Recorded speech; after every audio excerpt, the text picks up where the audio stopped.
E nós vamos fazer contato com o cientista político e professor da Fundação Escola de Sociologia e Política de São Paulo, Paulo Nicoli Ramires. Bom dia, Nicoli. Bom dia, Glauco, e bom dia a todos os ouvintes.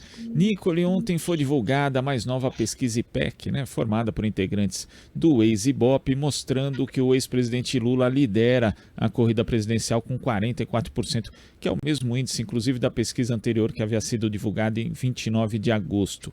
Jair Bolsonaro tem 31%, oscilou negativamente um ponto em relação ao último levantamento. Ciro Gomes, 8%, oscilou positivamente um ponto, assim como Simone Tebet, que subiu de 3% para 4%. Um cenário que indica uma relativa estabilidade. O que significa essa estabilidade, Nicoli, a essa altura da campanha eleitoral? Bom, como eu disse, bom dia a todos, obrigado pelo convite mais uma vez. Esses dados revelam que mais de 2/3 do eleitorado, ou seja, 70%, mais do que isso, já tem o voto decidido. O que mostra também uma configuração de um verdadeiro plebiscito para essas eleições, entre Lula e Bolsonaro.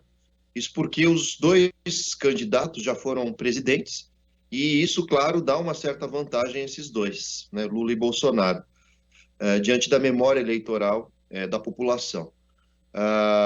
Todos estão tendo uma margem de erro ali dentro das pesquisas de 1, 2 pontos para cima e para baixo, o que vai mostrando que o cenário de um eventual segundo turno ou mesmo a virtual vitória do Lula se consolida.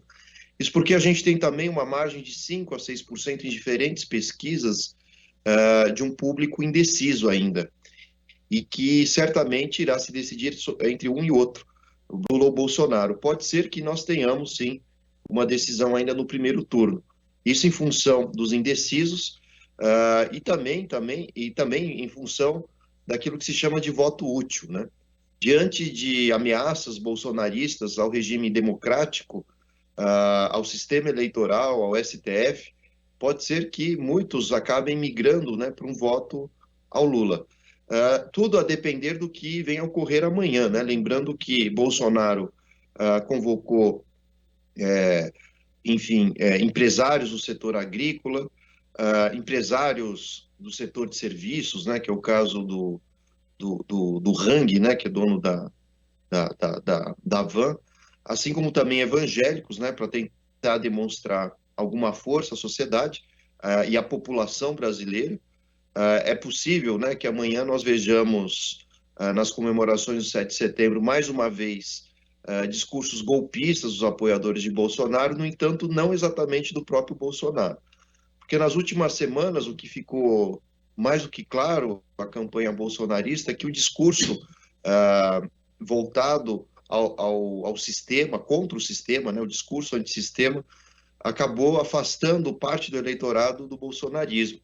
Então, o Bolsonaro está diante de um dilema, Se alavancar, ainda durante a campanha eleitoral, um discurso de críticas ao sistema eleitoral e à própria democracia, pode ser que ele perca no primeiro turno, afastando mais eleitores. No entanto, como eu disse, nas últimas semanas houve uma amenização do discurso golpista, porque Bolsonaro percebeu que isso afastava os eleitores, e essa amenização acabou permitindo que em outras pesquisas, inclusive o Bolsonaro, até conseguisse uma pequena subida de 1%, 2%, em outros institutos uma queda, mas o fato é que o Bolsonaro, quando foi ao Jornal Nacional e disse que aceitaria o resultado das eleições, caso elas fossem limpas e justas, que é o caso, de fato, dessas eleições, ele aceitaria, claro, o próprio resultado, de modo que amanhã, se Bolsonaro demonstrar qualquer forma de tentativas de rupturas com o atual regime democrático, certamente ele será o maior prejudicado com esse discurso. Bom, o fato é que o que resta a nós é observar quais serão os movimentos do presidente Lula para angariar os votos dos indecisos e, havendo um segundo turno, Lula, igualmente, já durante o debate, inclusive na Bandeirantes, ele estendeu as mãos tanto para Simone Tebet, do MDB, e para o Ciro Gomes, pelo menos, se não conseguir o apoio desses dois políticos, conseguirá certamente dos seus partidos. Então, é mais ou menos essa a característica desse final de campanha que nós estamos chegando. Lembrando que esse ano a campanha ela foi reduzida no seu tempo, na extensão, né, do tempo de campanha, assim como também o tempo televisivo. Então, me parece muito difícil a gente conseguir ver uma reação tanto da Tebet quanto do Ciro Gomes. Isso se dá por vários motivos, né? E o primeiro deles é que, pela primeira vez na história do país, nós temos dois presidentes concorrendo, o que torna o caminho de Tebet e Ciro Gomes praticamente impossível, né, de se chegar no segundo turno. Como eu disse, a gente tem 70% ou mais que isso do eleitorado já direcionado a votar em Lula ou Bolsonaro. Nicolas, a gente vai falar do 7 de setembro, mas eu queria mencionar aqui dois dados dessa pesquisa IPEC de ontem, que elas mostram essa relativa estabilidade, né, na pesquisa estimulada para o primeiro turno, mas quando a gente vê o segundo turno, o ex-presidente Lula tem 52%, quando ele tinha 50% na pesquisa anterior, e Bolsonaro 36%, quando ele tinha 37% na pesquisa anterior, ou seja, de uma pesquisa para outra, essa diferença na simulação aumentou 3 pontos percentuais, portanto fora da margem de erro. E na espontânea, Lula tem 42 contra 40 da pesquisa anterior e Bolsonaro tem 30 e tinha 31% na anterior.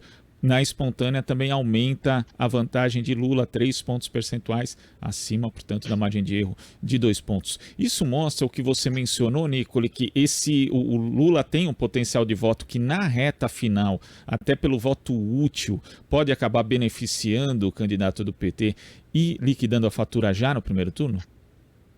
Pode ser que sim, né? Como eu disse, pela questão dos votos dos indecisos, esses indecisos têm como característica, saiu uma pesquisa, né, mostrando que a maioria são mulheres, quase 60%, 55%, alguma coisa do gênero, católicas, né, ou cristãs, e enfim, então esse público, né, feminino, que é a maioria, tem uma versão maior sobre o Bolsonaro.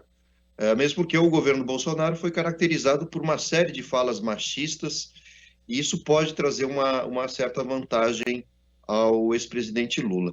Isso justifica em boa medida porque nos debates e parte da campanha eleitoral, as críticas de Lula apenas se direcionam ao presidente Bolsonaro e muito raro aos demais partidos. Exatamente porque, diante desse cenário do voto útil, o Lula pode atrair mais votos, exatamente com um discurso mais pacífico, né, de defesa das instituições, da democracia, respeito às mulheres, à diversidade da sociedade, seja de gênero, seja qual for, né, diversidade racial, etc. Então, o Bolsonaro tentou, de alguma forma, reaver votos a seu favor nos últimos 2 meses com os auxílios emergenciais, tanto para os caminhoneiros, taxistas, houve aumento também do benefício à população mais pobre para R$ 600, só que a forma como a população enxerga essas políticas de benefícios fornecidas pelo Bolsonaro é que foram atitudes eleitoreiras realizadas de última hora, quando, na verdade, nos últimos 4 anos, a situação da população brasileira piorou muito, seja pela inflação, pelo desemprego, pela fome. E apesar da gente ver, na última semana, alguns índices indicando o aumento do PIB, a queda do desemprego, como eu disse, a sensação da população é que esse crescimento, né, essa melhoria, ela veio tarde demais, às vésperas das eleições, o que, claro, na visão do eleitor, acaba demonstrando que o Bolsonaro apenas tampou o sol com uma peneira.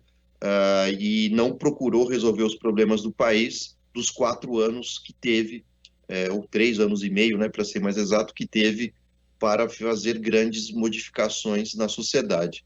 Então isso traz um aspecto positivo para o Lula, já que os seus governos não foram caracterizados, os governos do PT como um todo não foram caracterizados por medidas tomadas de última hora, mas sim algo processual, né, que foi ocorrendo ao longo dos meses, dos anos do mandato, com inúmeros benefícios à população, queda do desemprego, aumento real do salário mínimo em relação à inflação, aumento do PIB, de fato, da escolaridade, do acesso à educação como um todo, enfim, a redução da fome. Então, são elementos que pesam muito na cabeça do eleitor quando ele compara um candidato com o outro. De um lado, Bolsonaro, que apenas aos 45 minutos do segundo tempo mostrou alguma atitude para melhorar as condições dos brasileiros, enquanto os governos petistas se responsabilizaram durante todo o período dos seus mandatos por melhorar as condições dessa mesma sociedade. Então, existe, claro, essa possibilidade do Lula vencer no primeiro turno em função da memória eleitoral, né, que a população possui em relação ao seu mandato. E a questão é observar de que forma Bolsonaro receberá a informação da sua derrota. Se ele ainda assim, mesmo depois de derrotado, seja no primeiro ou segundo turno, insistirá na tese equivocada de que houve alguma fraude no processo eleitoral, ou mesmo tentativas de golpe.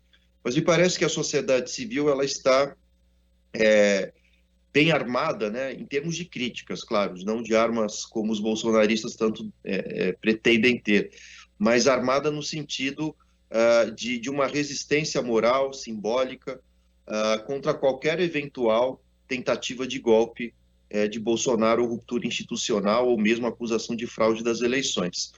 E tudo isso se deu, né, naquela semana, mais ou menos um mês atrás, em que foram divulgadas as cartas em favor ou a favor da democracia, o que fez com que grupos antagônicos, né, como a Fiesp, grupos de grandes empresários, juristas, ou mesmo movimentos sociais, estivessem juntos exatamente para dar legitimidade ao processo eleitoral e às instituições republicanas e democráticas brasileiras. Bom, me parece que há uma virtual derrota do Bolsonaro. A questão é a gente saber se será no primeiro ou no segundo turno. Mas há uma forte tendência de que Lula vença no primeiro turno, liquidando definitivamente as distopias, né, bolsonaristas, que desde o início procuraram colocar o país de ponta cabeça, incentivando a oposição radical e violenta entre os brasileiros, e mais do que isso, um discurso religioso fajuto que buscou incorporar preceitos religiosos em meio a um discurso violento, antidemocrático, o que, claro, não é a visão da maioria dos religiosos e que, de alguma forma, nutrem crenças, né, voltadas ao cristianismo. E parece que houve um esgotamento nessas eleições também dos chamados outsiders, né? Bolsonaro nunca foi de fato um outsider, né, já que sempre pertenceu àquilo que a gente chama de centrão, e embora tenha sido eleito com um discurso antissistema, ou seja, que não faria alianças contra os partidos, que governaria uma gestão de competências, verificou-se que nada disso ocorreu, e é por isso mesmo que os sucessivos fracassos do governo bolsonarista acabam trazendo mais força para o ex-presidente Lula. Agora, Nicole, no ano passado, a essa altura do ano, Bolsonaro também vinha amenizando o tom do seu discurso, mas chegou no 7 de setembro, ele voltou a radicalizar, inclusive xingando o ministro Alexandre de Moraes do Supremo Tribunal Federal de canalha. Aí houve todo o movimento de recuo, porque alguns partidos, inclusive, ameaçaram aderir ao processo de impeachment, como o PSDB, depois o PSDB voltou atrás, até porque votou quase sempre junto com o governo Bolsonaro, mas tivemos o episódio da carta de Michel Temer ali, tentando apaziguar os ânimos. Agora, a essa altura do campeonato, né, na iminência de uma derrota, você acha que ele pode, na verdade, o 7 de setembro ser esse divisor de águas? Quer dizer, Bolsonaro, na verdade, praticamente jogar a toalha e apostar numa radicalização, num confronto direto ou numa tentativa de ruptura, sinalizando isso para sua base nesse feriado? Uma coisa é fato, né? Se Bolsonaro amanhã apresentar um discurso golpista, é certo que ele perderá a eleição, né? As pesquisas têm mostrado isso, que enquanto Bolsonaro incentivou as rupturas institucionais, as críticas ao regime eleitoral e também contra as instituições democráticas como um todo, o Bolsonaro teve uma perda de votos, um afastamento dos eleitores. Se ele fizer isso, portanto, tiver uma atitude golpista amanhã, é certo que parte do eleitorado sabe muito bem quem vai votar, no caso Lula, porque o Lula ele não é apenas um representante das esquerdas, mas os valores democráticos. E o que justifica isso é a ampla rede de alianças que ele constituiu com partidos que, inclusive, de alguma forma auxiliaram no impeachment da Dilma e mesmo aplaudiram a sua prisão, que depois se mostrou totalmente fraudulenta pelo processo do ex-juiz Sérgio Moro. Então, a tendência é que Bolsonaro, aliás, de fato, Bolsonaro está emparedado, literalmente, né? Simbolicamente, não violentamente, né? Isso significa o que exatamente? Que, se por um lado ele discursar com atitudes golpistas, é certo que ele vai atrair aquele público de 30% dos bolsonaristas que tem uma visão totalmente distorcida da política, da violência, de uma religião mais radical, de valores religiosos, né, que são antirrepublicanos, infelizmente. E, por outro lado, se Bolsonaro, então, incentivar esse discurso golpista, uma margem talvez maior de rejeição surja em relação ao seu nome e que vai ter um impacto sobre as eleições. Então, me parece que nesse momento de campanha eleitoral, não compensa o Bolsonaro usar o discurso golpista.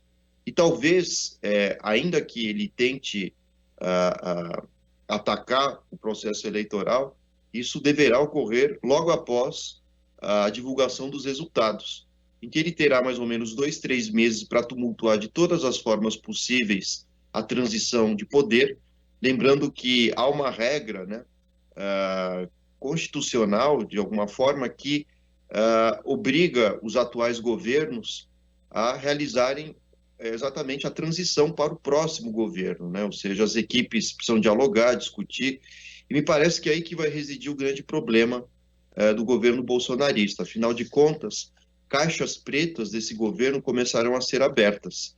O próprio Bolsonaro, em diferentes momentos, ainda esse ano, comentou dos riscos dele ser preso. E, de fato, esse risco existe, uma vez que a gestão pública foi por água abaixo neste governo, com gastos superfaturados, sigilos de 100 anos a uma série de seus aliados que ocupam cargos no governo.